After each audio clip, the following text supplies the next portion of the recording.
To purchase a pre-printed fabric panel, please go to spoonflower.com and type Kathy Schmitz in the search bar without any spaces. You can also hold your phone's camera over the QR code and a small yellow tab will pop up. Click on the tab and it will take you to my Spoonflower shop. Please order a fat quarter on Petal Signature Cotton. Thanks!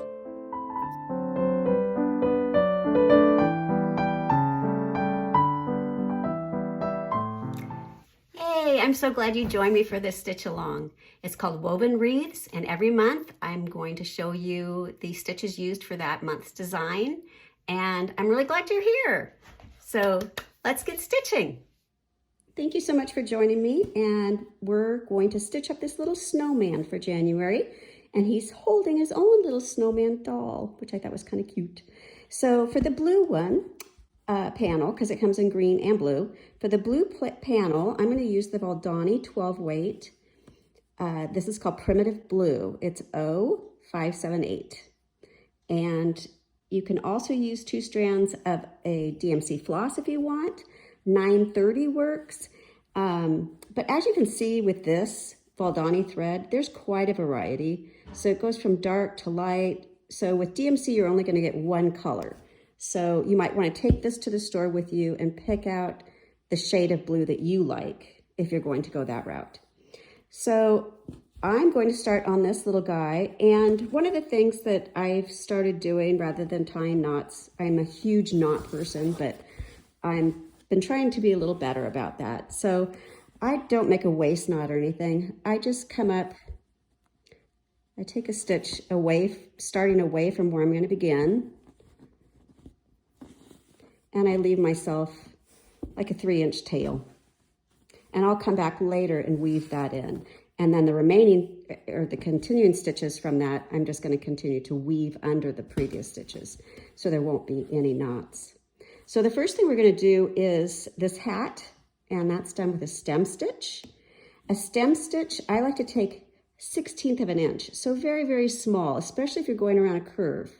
The other thing about going around a curve, you want to hold your thread on the outside of that curve so that your stitches don't fall in. So I'm just going to go with 1/8 of an inch, or 1/16, excuse me.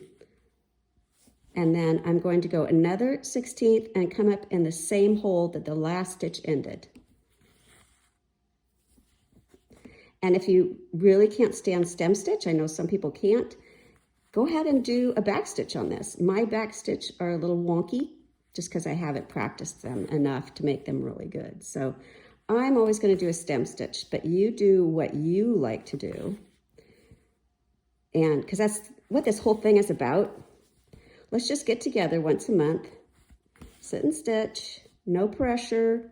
If your stitches aren't perfect, it doesn't matter. It's all about enjoying the process.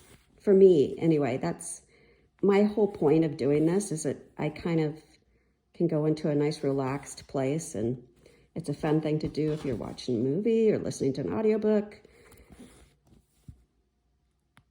And it's just very peaceful. Okay, so I'll continue that stitching until we get to another stitch so I can show you how to do that. So I've come to the end of his hat and there's a little dot there. That little dot is a French knot. You can do a French knot or a colonial knot. I'll do a French knot. And we're going to wrap the thread around 2 times. So I'm going to come up on the dot, wrap my thread 2 times around the needle, and then take my needle down very close to where I brought it up, but not in the exact same hole.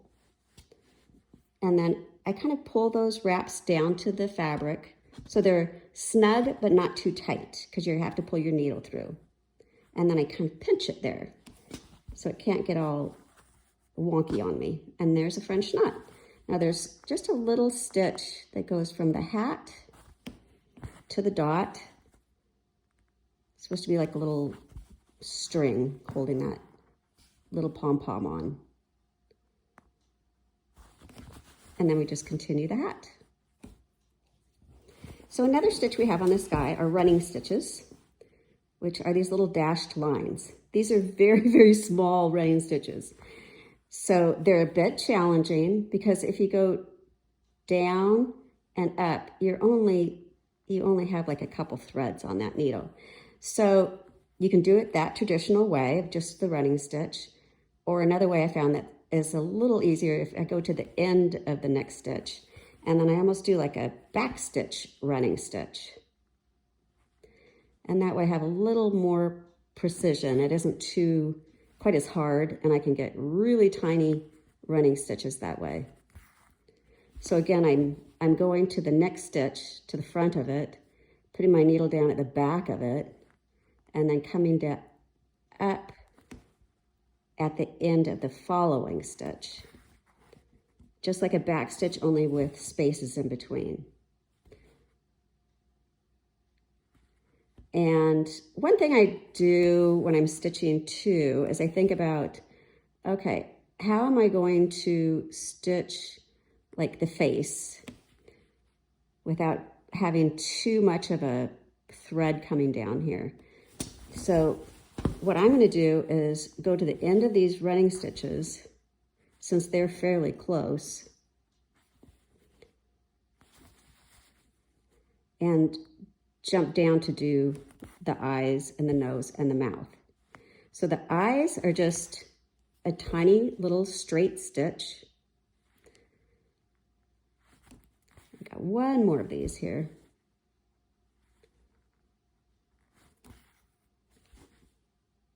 Okay, so see, those are tiny little running stitches. They're almost back stitches. So I'm going to pop down here. I'm going to put my needle on one side of that eye and then down on the other.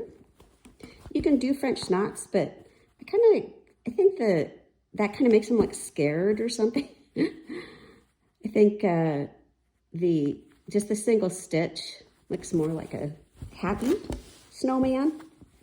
And then for the nose, I'm just going to do a couple of stem stitches. And since I want it to be kind of pointy, so there's my last stitch, I'm going to, and that stitch ends, it's hard to see it, but it ends there. So I'm going to bring my needle down here so that it kind of tapers. And then bring my needle up at the top of his mouth. There's his nose, his eyes.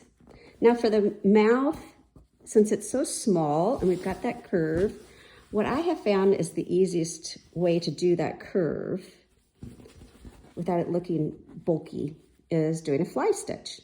So you have your thread at one side, you're going to bring it down at the other side of the smile, bring it up at the deepest part of the curve, carry the thread under the needle, like that, and then you just tack it on the other side. Boom. So now he has a little smile and he looks kind of happy. He's supposed to look happy. So on the back side, where I finished that mouth, I just threaded the ends of that thread through some previous stitches. I'm having a hard time cutting that. It's a weird angle. Oops. You don't want to cut your stitches. And then I came up, remember that extra piece of thread I left at the very beginning? I threaded my needle, and now I'm just going to run it through some stitches. And now it's secure, and I don't have a knot there.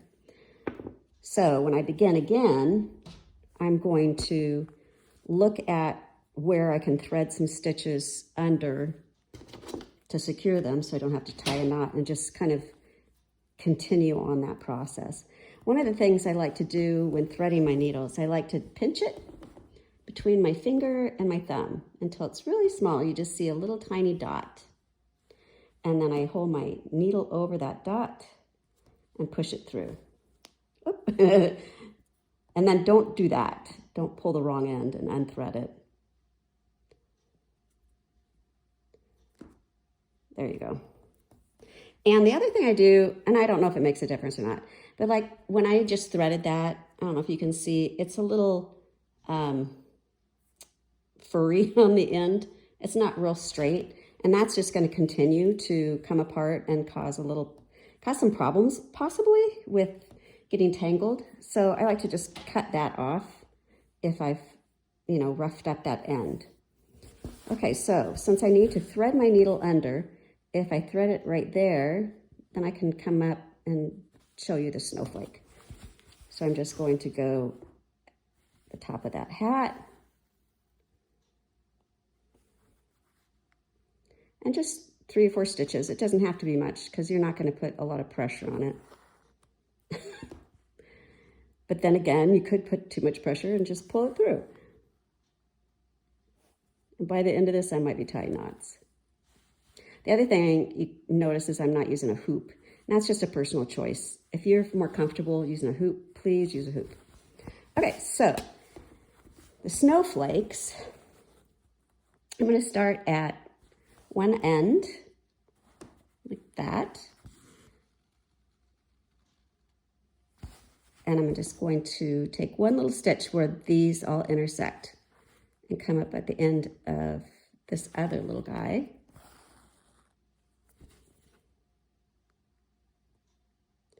And back down where they intersect.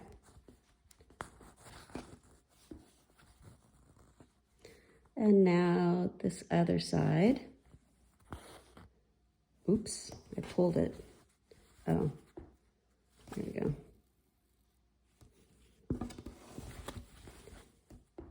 Back down at the intersection and then up in the center and up, down at the intersection. And just repeat that on all sides. So it makes a quick little snowflake. It is really tiny. There's some really tiny stitches on this year's designs. But I love tiny, so hopefully you can bear with me and stick with it. So I'll go ahead and finish up this snowflake. With the magic of video, I've jumped ahead. So I did a bit more stitching on here.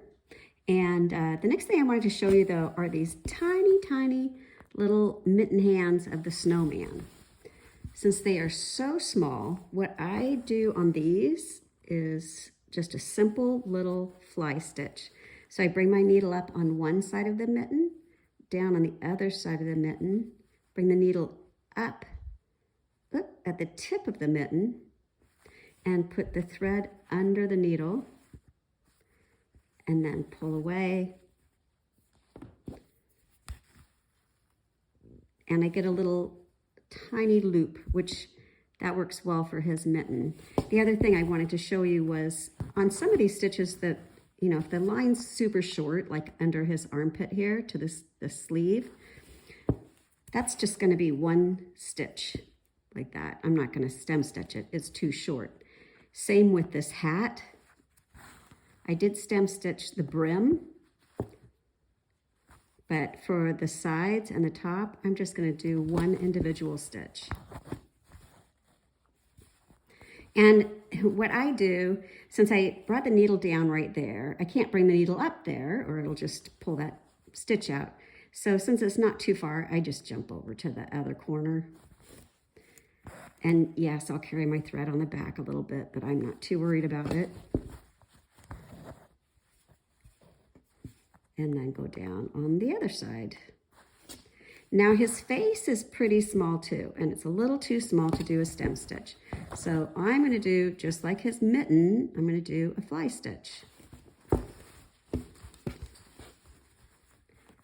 So I'll bring the thread on one side of the head, bring it down on the other side of the head, and then up, down by his chin, and pull the thread under the needle. And you want to do the face before you do the nose, because the nose goes on top. And then we're just going to tack it right there. You don't want to pull it too tight, otherwise it has a really pointy chin. That's a little bit pointy, but it's not too bad. And then we're going to do the nose. So the nose is going to go over his face. Like that. And he doesn't have any eyes because it's just too little. But you can tell it's a snowman. See? So the little buttons down here, those are French knots, just like the one you did up on his hat. And then I wanted to show you how I like to turn corners. I've tried many different ways, and I think this is the way I'm kind of ended up choosing as my favorite. So I go to the end of a line. Now I want to turn a corner. So to make it nice and crisp, if it was a leaf, I'd do, go out a couple stitches so I'd have a little bit of a point there, but I just want it to be a nice sharp turn. So I'm going to go down right in the corner,